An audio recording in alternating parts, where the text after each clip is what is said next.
Hello friends, welcome to my YouTube channel. તો આજે હું તમારી સાથે શેર કરવા જઈ રહી છું નવી ટ્રીક સાથે ભરેલા મરચાના ભજીયાની રેસીપી. આ જે ભજીયા છે તે બહાર સેન્ટરમાં જેવા મસાલા સાથે બને છે તેવા જ ભજીયા આજે આપણે બનાવીશું. તો ચાલો શરૂઆત કરીએ ભરેલા મરચાના ભજીયા બનાવવાની. તો એના માટે મેં અત્યારે ચણાના લોટનું બેટર બનાવવા માટે 1 બાઉલ ચણાનો લોટ લીધો છે. ત્યાર પછી મસાલામાં જોઈએ તો સોલ્ટ છે, હળદર છે, ધાણા જીરું પાવડર છે, ચાટ મસાલો છે, ગરમ મસાલો છે અને લાલ કાશ્મીરી મરચું છે. ત્યાર પછી લીલા ધાણા છે. ત્યાર પછી મેં ભજીયા માટેના જે મોરા મરચાં આવે છે તે લીધા છે. ત્યાર પછી મેં સિંગદાણાનો ભૂકો લીધો છે. ત્યાર પછી આપણે ભરેલા મરચાંમાં સ્ટફ કરવા માટે મસાલો બનાવીશું. તો તેના માટે મેં અડધો બાઉલ ચણાનો લોટ લીધો છે અને સુગર છે. તો ચાલો શરૂઆત કરીએ આપણે ભરેલા મરચાના ભજીયા બનાવવાની. તો સૌપ્રથમ આપણે ભરેલા મરચાના ભજીયા બનાવવા માટે મરચામાં ભરવા માટેનો મસાલો બનાવીશું. તો એના માટે મેં ગેસ ઉપર એક કઢાઈ લીધી છે. ત્યાર પછી આપણે તેમાં 1 ચમચી ઓઇલ એડ કરીશું. ત્યાર પછી આપણે તેમાં આજે અડધો બાઉલ ચણાનો લોટ છે તે એડ કરીશું.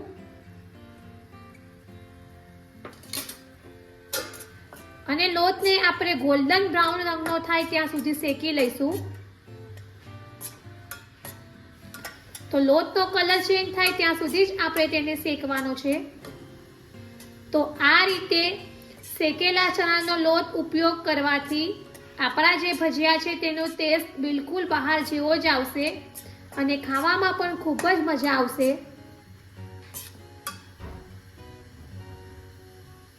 તો લગભગ 2 થી 3 મિનિટ થઈ ગઈ છે અને આપણો જે ચણાનો લોટ છે તે શેકાઈ ગયો છે, એટલે કે જે લોટ છે તેનો કલર ચેન્જ થઈ ગયો છે.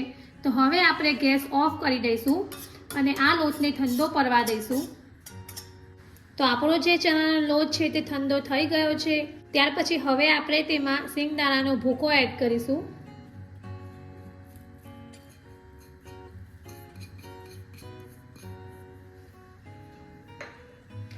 ત્યાર પછી આપણે તેમાં આ જે બધા મસાલા છે તે એડ કરીશું. ત્યાર પછી આપણે તેમાં આ જે થોડી સુગર છે એ એડ કરીશું.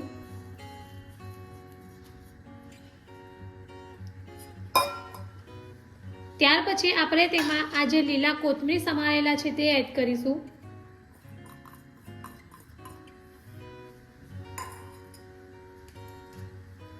ત્યાર પછી હવે આપણે 1 થી 2 ચમચી ઓઇલ એડ કરીશું. અને આ જે મસાલો છે એને આ રીતે મિક્સ કરી લઈશું.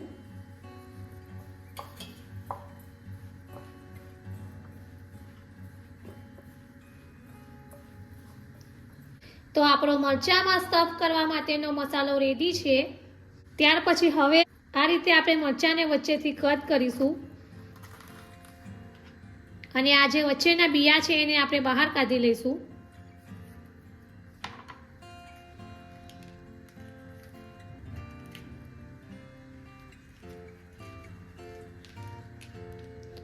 તો આ રીતે આપણે હાથની મદદથી જ બહાર કાઢી લઈશું.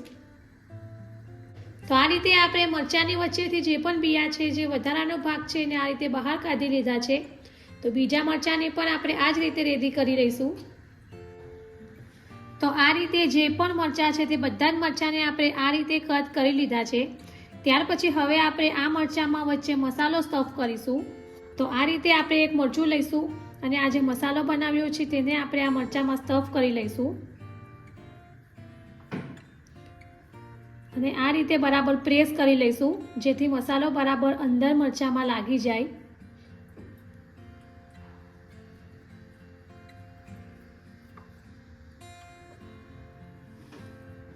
તો આ જ રીતે આપણે બીજા બધા મરચાંને પણ મસાલાથી સ્ટફ કરી લઈશું.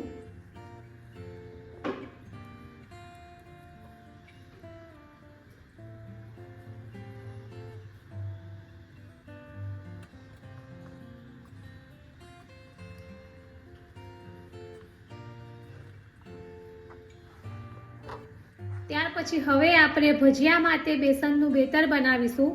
તો એના માટે મેં અત્યારે એક મિક્સર જારમાં 1 કપ ચણાનો લોટ લીધો છે. ત્યાર પછી આપણે તેમાં થોડો અજમો એડ કરીશું. ત્યાર પછી આપણે તેમાં ચપટી હિંગ એડ કરીશું. ત્યાર પછી ચપટી હળદર છે અને સ્વાદ મુજબ સોલ્ટ એડ કરીશું. ત્યાર પછી આપણે ચપટી ખાવાનો સોડા એડ કરીશું. અને હવે આપણે અડધો કપ પાણી લઈશું. તો આપણે જેટલો ચણાનો લોટ લીધો હોય છે તેનાથી અડધું પાણી લેવાનું છે. અને હવે આપણે એને મિક્સચરમાં ક્રશ કરી લઈશું. તો આપણું જે ભજીયા માટેનું બેટર છે તે આ રીતે ક્રશ થઈને રેડી છે. ત્યાર પછી હવે આપણે તેને એક બાઉલમાં બહાર કાઢી લઈશું. તો આપણું ભજીયા બનાવવા માટેનું બેટર રેડી છે. ત્યાર પછી હવે આપણે આ બેટરમાં 2 ચમચી ગરમ ઓઇલ એડ કરીશું.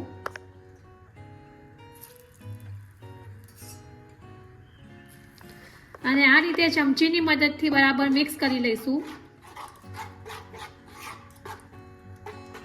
ત્યાર પછી હવે આપણે જે આ ભરેલા મરચાં છે તેને આ રીતે આપણે બેટરમાં ડીપ કરીશું અને ઓઇલમાં ફ્રાય કરી લઈશું.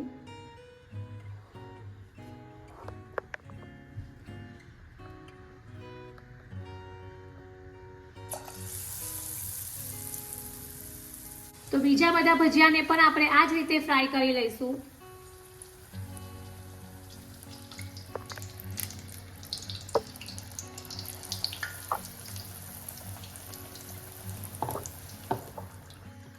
તો તમે જોઈ શકો છો કે આપણા જે મરચાના ભજીયા છે તે આ રીતે ફ્રાય થઈ ગયા છે.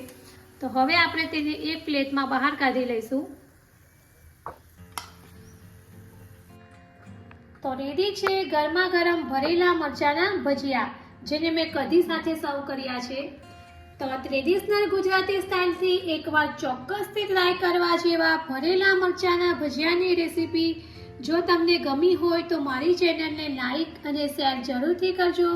અને આવી જ બીજી નવી નવી રેસીપીઓ જાણવા માટે મારી ચેનલને સબસ્ક્રાઈબ કરવાનો ભૂલતા નહીં.